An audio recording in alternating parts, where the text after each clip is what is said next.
thank you so very much for joining us here on Afro Worldview. We appreciate your time. Thank you very much. Well, as a start, Minister, recently your department revealed that a staggering 55 municipalities can be classified as distressed and dysfunctional. Let's talk about what you've identified as having been the root cause of the problem. And I suppose on the back of that, what's your idea in terms of where to start in a situation like this, where we have what I think is a crisis? And I wonder, Minister, if you would agree that this is a crisis. Well, I think that there are a number of challenges here. We have classified the municipalities that really the ones that are well functioning and that have got no challenges, I would say about 7%. And about 31% are reasonably functional.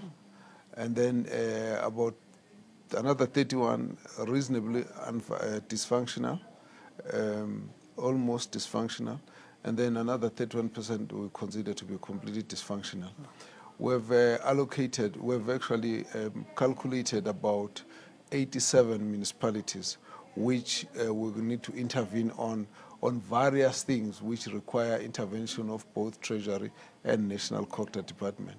And amongst these are problems where we see the issues of governance, there are issues of financial management, there are issues of infrastructure delivery or service delivery. Then there are others where we've got to deal with the general problems of investigations into corruptions and the political instability issues. So we're taking that package, and we want to actually intervene on literally all of those and try and turn them around. And so we have a program wherein we are setting up teams to go and support municipalities. So the one team, for example, will deal with the issues of governance. That team goes to look at the municipal manager, the qualifications, posts, the numbers of posts that are vacant, that are not filled, whether people have got the right qualifications, whether they've got bloated, establishment and all of that. We then have to help them to downsize and get to the right size. And then, of course, we look at the compliance with the necessary regulations for governance to be, properly, seen to be in place. Then the second lot are those which are teams that will go in to deal with problems of financial recovery and all the financial issues, starting from the qualification of the chief financial officer. We want to know whether they've got the right qualifications and all the staff have got the proper qualifications to manage the accounting sections. Yeah. And then in addition, we look at how they work. Do they have the numbers of people who understand budgeting so that they do the cashback budgeting? Excuse me. A number of the municipalities, they have a budget that's really not cashback, so it really runs on a huge deficit when we can't adopt a budget like that. And then the question of revenue generation, a number of municipalities have got challenges there, and expenditure management. So those are some of the teams that we're sending. Now, Minister, you've obviously clearly started to get to the root of that problem. You've deployed municipal capacity experts, as you say, to provide that support to municipalities. So let me just ask you, in terms of the concern that one would have of how much this is costing the state, because that in itself is another cost on its own.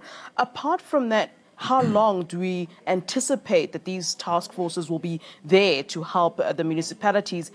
And I suppose a third question is, I would assume that some of these experts would be finding some kind of mismanagement, some kind of corruption, all kinds of things that they would be sort of digging up in the process of them being there.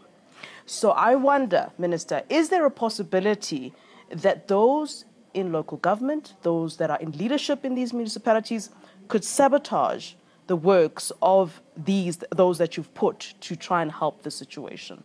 Okay, let me separate them out. Yeah. The first group I talk about that deals with governance, we're sending mostly staff from COCTA, and then we're reinforcing them. In the next few weeks, we'll announce some of the panels that will go and reinforce. They'll go for several months, help them to sort their structures out and so on. And in the process, They'll then kind of give them capacity, and then they'll pull out. So they'll be very short term in the way they'll interact with them. The same with those on financial recovery. You'll have Treasury, COGTA, and then, of course, we'll bring other additional people to go and assist. And then they have to be set in motion because they must run on their own, after having been corrected. So we'll do regular spot checks and regular update and capacity building on an ongoing basis. Yes. Then the third lot are the ones where we send engineers, town planners, regional planners, and chartered accountants to go and manage the infrastructure projects. These ones are particularly a concern because we found that 55 out of 257 municipalities have got engineers, that the rest don't have. So we're targeting the first 55 again of municipalities where we're going to be bringing in technical capacity. So all the engineers, chief engineers that we're sending in from last week are actually going to be permanently stationed in districts. We've calculated that those municipalities will need capacity at district level so that they can then deal with the issue of planning infrastructure, implementing infrastructure projects, monitoring that those are being properly executed. And all of this is something that is an intervention that's going to go on until 2021. And these are actually employed by COGTA at national level. Now, you'll know that over the years, through what we call a Back to Basics program, where we want the municipalities to do the simple things that municipalities must do. Fix the roads, fix the potholes, ensure that electricity lights are working, and ensure that there's no rubbish dumping in the streets. The street, veggies are cut, and all of those issues, that the water leaks are fixed, and so on, which are simple maintenance issues. Now, you need a capacity, technical capacity, to be able to do that. So a lot of the municipalities have that challenge. So whilst we send them in, we also want to ensure that the municipal infrastructure grant is properly spent. There are lots of grants that are given to municipalities. You can only access them if you have got the expertise to apply for the projects to be financed, and then you can receive the funding. Yes. And once you receive the funding, you must spend it within the right time and execute properly, and so on. So what we found that in the past 5 years, when we analyzed, we found that most of the municipalities, in about 8.4 billion out of 47 billion, has actually been allocated and then removed from those municipalities and brought back simply because they were not complying because of lack of capacity. Or 3.4 billion was actually just taken away from municipalities because they could not spend. And these are poor municipalities that have got no capacity, that have got no revenue base. So we felt that taking away from them means that for poor communities, we are not able to give the support that they need. So we're now putting this capacity permanently there to go and deal with all of these infrastructure projects. A lot of the time, and I want to sort of talk more about, service delivery protests later on, but just as a start, when we hear about service delivery protests, you'll always hear somebody, the community leaders, whoever it is, complaining mostly about the government that's in place there, the local government. So, Minister, in a case where you do find that there has been gross mismanagement, yes, and the term I hate to use, but I have to use it, where there has been some kind of corruption, what is COGTA going to do? We actually, part of what we have to do is to deal with corruption. Yeah. And part of dealing with it is that the municipalities, when there are reports of impropriety or corruption, fraud, they actually have to investigate internally, then also bring in forensic audits, and audit that. And also, if they are unable to do that, they need to call for reinforcement from the provincial COCTA and Treasury, or even national government to come and intervene or support or to reinforce. And so in some instances, when we receive the complaints from national office, we send it back to say this must be investigated. And we expect the municipalities to investigate, and when they do, then of course we want to know what action they've taken. So in this whole area, we are then ensuring that the municipalities investigate and then they report to us. We have a file where all the investigations that have been done in all the municipalities, I think at the moment we've got about 500 of them.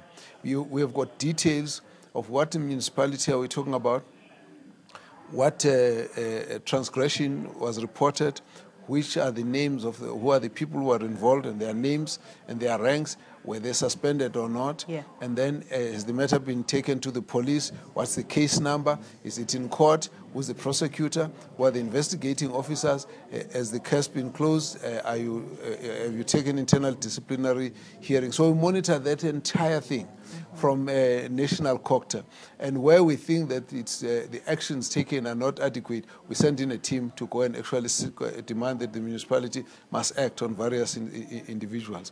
We even have a database now. This database takes the names of people who have been involved in corruption or in any transgressions. If we remove them, or whether they resign or they get dismissed, we have a database. Then we will always make sure that before any municipality has employed any person, we check them against the database so as to stop them, so that they do not move on to run to another municipality. So we are very thorough now on investigation of of corruption. But the primary responsibility for the investigation is with the municipality, because they are a sphere of government that manages the municipal space, and we need to then oversee that, as it were. So in all the municipalities, we call them to bring up all these reports. Let's have a look. If there's something that we think should have been investigated and was not investigated, we go back to them and actually cause them to investigate. So we're very thorough on that aspect as well. I mean, Minister, we know that people are well within their rights to protest, but surely this shouldn't be the sort of status quo. This shouldn't be something that every time we're reporting on the news, there's some kind of violent protest that's erupted. But I want to come to the issue of, and I like the fact that you spoke about, leaders leaving their communities and then losing touch and moving on to the towns. And I just want to tell you a personal story where I was driving through Alexandra heading towards Sandton. And I remember just thinking as I was driving along, seeing that sewage on the roads, the potholes, the kind of standard of living that people are actually in despair. And as I drove through, and then I got to Sandton and saw, it's a concrete jungle. It's one of the most expensive cities, I suppose, in Africa. And I wondered to myself, is there an actual drive still? Can our government really say that they are still wanting to address the gross inequalities in our country, when just here I'm seeing such a gap in terms of how people are living? I mean, it is a really deplorable way of living when you drive through Alexandra, and I really wanted to put you to task on that one, sir. Actually, that's one glaring example of the inequality of South Africa. The most opulent piece of real estate in South Africa would be in Sandton. And 3 kilometers outside of that is some of the worst squalor in the country. Yes. That, gaping inequality is something that the country has to address. It's going to take us a while to deal with that.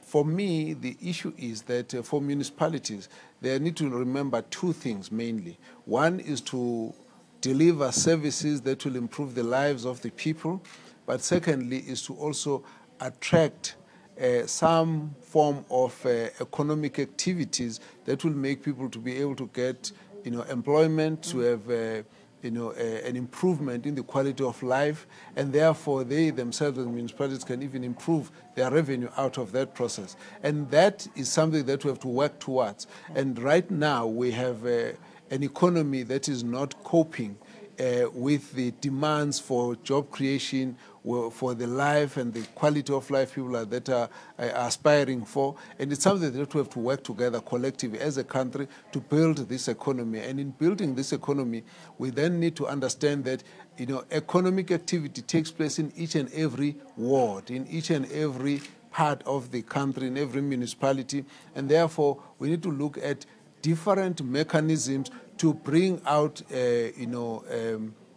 economic activities and investments into areas where people live, because most of the time when people move, they are actually following opportunities where they can have good income and good growth and improvement of their own personal quality of life. And so this is an issue that we must work on. So I always raise this issue with leaders in municipalities and even in our COCTA, that at the end of the day, we need to actually, create a particular standard of basic services that are rendered to our people, basic services in terms of governance, in terms of financial recovery, in terms of services that are given to our people, and therefore make it possible for more investors to come in to take to bring investment and to grow the economy in those areas, as well as empowering everybody so that whoever is in the community have their own skills that they can use to build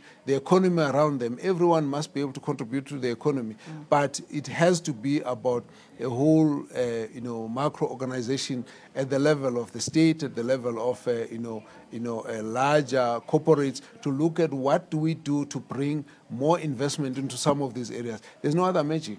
And so I believe that, when the municipalities realize that they are also in the forefront in the fight against poverty, inequality, and unemployment, then of course you need even the mindset of the mayors and the councillors to be very different to the way that we're running the services now. So I suppose as you sort of look into these municipalities, you would have looked into the 7% of the municipalities that you talk about, the country's municipalities, which are said to be performing properly. What are they getting right? I would assume you're also looking into what they are getting right in terms of the running of the municipalities there. Well, basically, these 5 issues that I'm talking about. Yeah. Governance, the municipality has to be governed properly, and the proof of governance is the clean street. The proof of governance is fixing of potholes. The proof of good governance is, no litter, no dumping, no sewage spilling all over. Yes. Issue of financial recovery is about ensuring that the municipality has got additional revenue outside that comes from national government that they can use to augment the services. And that's where you really want to see. It also is about, a fairness in the way that their procurement processes run. So you don't have nepotism, you don't have favoritism, you don't have people who come and do, shady job, and then in the process they do not get accountable for that, and they don't get, held accountable for the, projects that are incomplete when they collapse during the course of the process, and they don't have, all of the work done, and so people have got, floor slabs, foundation slabs, and no house, and the road was not finished, and all of that. Those things need to be dealt with. But then, of course, the issue of fighting corruption. And fight against corruption needs to be an issue that all of us know, that there isn't anyone who can have an excuse for having been corrupt. We have to take a strong stand. Community must be in the forefront, and they must also be very vocal about corruption.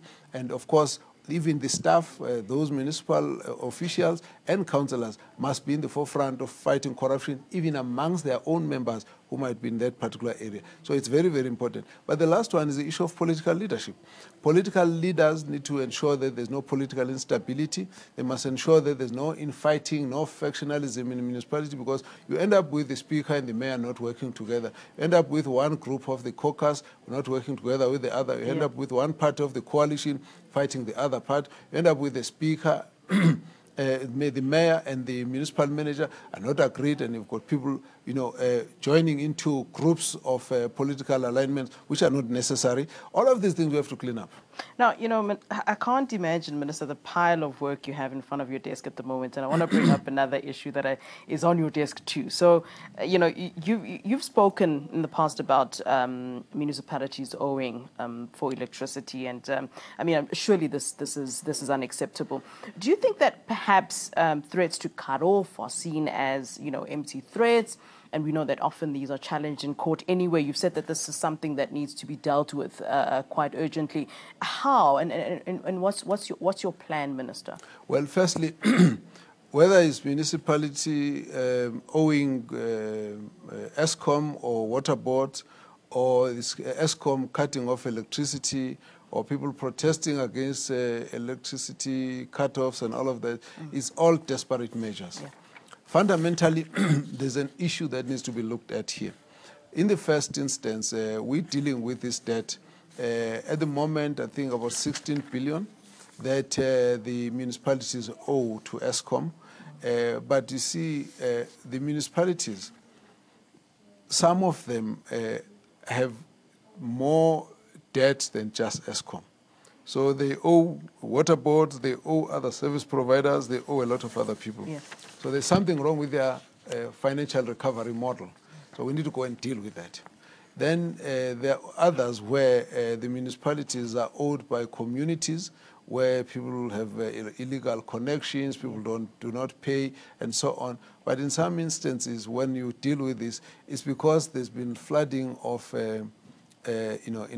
informal settlements, and people are connecting willy-nilly, and therefore causing the electricity to be tripped off. But those whose responsibilities to pay, they are feeling that this electricity is actually being used by so many other people. So it's a very complex area. Yeah. We have a team now that is working on advising us on how to close this thing. As far as I'm concerned, I think the first issue that needs to be done, government in general, including Eskom and municipalities, need to work together in a program that will commit municipalities to continuously pay for their debt on an ongoing basis without needing to be taken to court. Secondly, the municipalities need to be assisted with their financial recovery so that they can pay Eskom, pay water boards, pay other service providers, and in the process, their own system of financial recovery and management of finances have to be improved, and so we're working on that. That's why we've got the team that's dealing with that. Then, in addition, we need to actually go out to the communities and encourage a culture of payment for services so that everybody pays whatever they can pay. Yeah. And I think that if you go to most of the rural areas, people use the prepaid, and they are able to budget and use the electricity on the basis of what they can afford. And I think that that model might actually be more useful, because if you look into the other areas, there's quite a problem in the recovery because of the conventional metering system, and that's causing a bit of a difficulty. Now, on the other side, there's an issue of Eskom and municipalities servicing people in the same area, but municipalities are collecting on the one side, Eskom is supposed to collect on the other. That issue needs to be solved as well. So we are hoping that this team will come up by the end of August, and certainly early September, to be able to give us the solutions to solve all of these issues. We have given them a whole outline of things that need to be given attention to, including the issue of the mandate between the municipalities and Eskom, because now when the municipalities default, the industries take municipalities to court and government to court, and they want to pay straight to Eskom. Again, it is causing an imbalance in the system that we need to solve. So all of these issues, hopefully, end of August and early September, we'll be able to table a proposed report or a proposed solution on what needs to be done to solve this problem. And I'm very confident that we'll be able to solve this problem at that level. Minister, I'm going to take advantage of you being here in front of me, and this may not be a topic you want to necessarily go into, but let me delve in it nonetheless. The issue of VBS Mutual Bank has and the sort of unearthed corruption that was found there was seen to have been linked to some of the municipal issues and municipal mismanagement that we've seen. You've come out saying, and you've sort of poured cold water on claims that the ANC wants to rescue the embattled VBS Mutual Bank. What do you make of these claims that the ANC is trying to sort of help or bail out those who found themselves in trouble of this kind of, I suppose, mismanagement that we found and corruption that we found there? Well, I think let's start with the first issue. Yeah. That the municipalities, 14 of them put money into VBS for as an investment. Excuse me. This investment is against Treasury regulations. Whether they agree or not is neither here nor there. The point is that Treasury has ruled that those are not supposed to have been done. So that's one issue. Secondly, 1.65 billion rand went into this system, and that is loss of money that was destined for service delivery. That's unacceptable. Thirdly, we have actually, from the point of view of the COCTA, we have gone on to summon all the mayors and municipal managers and CFOs to ask them why they did this. We're not satisfied with the answer. We've therefore said the Treasury and COCTA at provincial level must investigate them all and then submit the report firstly to those councils so that they must take action. There has to be consequences on those who are involved, and then next they must then give the reports to Reserve Bank so that the Reserve Bank can then align all of these issues as they go through the forensic process, which is being followed very closely by the Hawks and special investigation units of the police, so that they can actually charge those who are involved and therefore uproot the entire network, as it were. So that is where the situation is. And so with the municipalities, we have said to them that they must restructure their budget so that communities don't immediately suffer because of this kind of loss, and they must go out and explain to the people out there. This issue of the ANC having raised the matter, I don't have much information as to what was involved. What I'm aware of is that there was a concern when a lot of individuals who had actually put their own money in VBS were now, sleeping outside the bank day and night during rainy days, and therefore waiting to see how their money is going to be repaid. And some of the stockpiles and funeral groups that were all in the process affected. So my understanding is that that is where the concern would have come from, to say what is it that can be done to assist those people. But it is not possible that the ANC can solve this issue in any other way outside what government, the police, the Reserve Bank are already doing. And I think the concern arises out of there to say what can be done in this situation, but it's not because ANC at a national level has got a different solution, as it were. What the local leaders would have probably been affected is when they're inundated with people who are coming to say, do something, help us, and so on, that they would then say, I think from what I saw in the document, they said they don't know what is happening on the matter.